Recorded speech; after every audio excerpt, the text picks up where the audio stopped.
মাননীয় সদস্য জনাব ফাহমি গোলন্দাজ বাবেল, ময়মনসিংহ 10। 2 মিনিট। মাননীয় স্পিকার, আপনাকে ধন্যবাদ আমাকে সুযোগ দেওয়ার জন্য।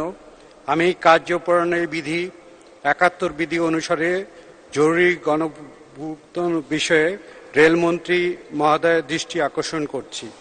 আমার নোটিশে উত্থাপনী বিষয় আমার নির্বাচনী এলাকায় গফরগাঁও রেল স্টেশনে একটি আধুনিক ভবন প্রসঙ্গে।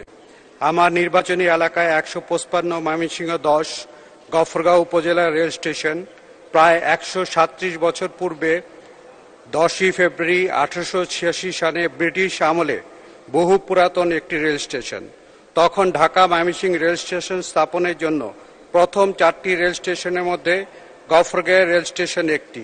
অত্র উপজেলায় 6 লক্ষ জনগণের যাতায়াতে এই আন্তর স্টেশনের একটি রেল স্টেশন দরকার আধুনিক।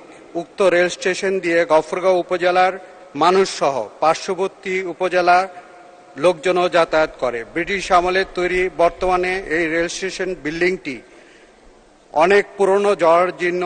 বিভিন্ন সময় বৃষ্টি বাদলে এটি যে কোনো সময় ভেঙে পড়ার সম্ভাবনা আছে। আমি এই মহান সংসদে দাঁড়িয়ে উক্ত রেল স্টেশনের ভবনের ব্যাপারে বহুবার বক্তব্য দিয়েছি, কিন্তু অদ্যাবধি পর্যন্ত এই রেল স্টেশন ভবন নির্মাণের ব্যাপারে কোনো রকম ব্যবস্থা হয়নি। মাননীয় রেলমন্ত্রী মহোদয়ের দৃষ্টি আকর্ষণ করছি, আপনি এই ব্যাপারে ব্যবস্থা নিয়ে গফরগাঁওবাসীর কথা চিন্তা করে এবং গফরগাঁও থেকে বিভিন্ন সময়ে আমরা ময়মনসিংহ এবং ঢাকা রাজপথে বিভিন্ন আমাদের রাজনৈতিক প্রোগ্রামে আমরা মিটিং মিছিল নিয়ে আমরা গফরগাঁওয়ের রাজপথ, ঢাকা রাজপথ এবং ময়মনসিংহের রাজপথ আমরা গফরগাঁওয়ের মানুষ আমরা নেতৃত্ব দেই। কাজেই আমাদের এই ব্রিটিশ।